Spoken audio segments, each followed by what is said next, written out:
ஓம் சாந்தி. அவ்யக்த சமிகை 14 மார்ச் 2025. பாபாவுடைய மகா வாக்கியம், சத்யதா கி சக்தி ஸ்வரூப் ஹோக்கர் நஷே சே போலோ நஷே சே தேக்கோ. பாபா சொல்றாரு, சத்யதாவினுடைய சக்தி ஸ்வரூபமாகி அந்த ஒரு குஷியோடு நீங்க பேசுங்க, குஷியோடு மற்றவர்களை பாருங்கள். அதாவது அதை நீங்க புரிஞ்சிட்டு இருக்கீங்க. அப்ப அந்த குஷி, அந்த நஷா உங்ககிட்ட வெளிப்படணும்.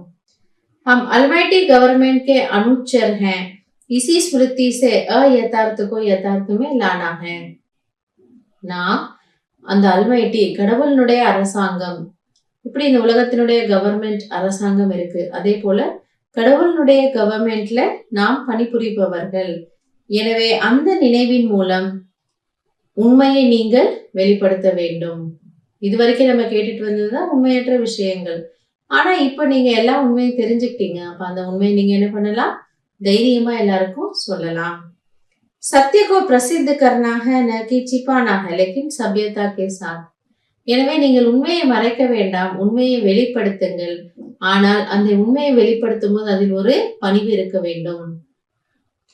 நஷா ரஹே கி ஹம் ஷிவ் கி சக்தியா ஹை. அதனால இந்த ஒரு குஷி, இந்த ஒரு போதை இருக்கட்டும். நம்முடன் இருப்பது யார்?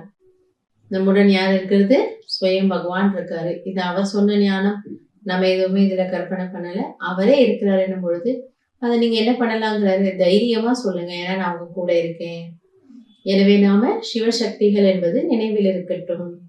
ஹிம்மதே சக்தியா மததே சர்வசக்திவான். எனவே சக்தி சேனைகளாக தாய்மார்களை மட்டும், சகோதரர்களை மட்டும் பாபா சொல்லல, ஆத்மாக்களை பொதுவா சொல்றாரு. நீங்கள் அனைவருமே சக்தி நிறைந்தவர்கள். எனவே சக்தி சேனைகளாக நீங்கள் இருக்கிறீர்கள் என்றால் அந்த தைரியத்தை நீங்கள் கொண்டு வந்தால் அந்த குதாவினுடைய சர்வசக்திவானுடைய உதவி உங்களுக்கு தானாக கிடைக்கும்.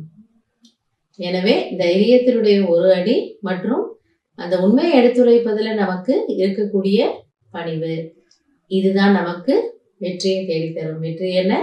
பாபாவை நம்ம வெளிப்படுத்தணும். எனவே தைரியம் நம்முடையது, உதவி தந்தையினுடையது. நல்லது. ஓம் சாந்தி.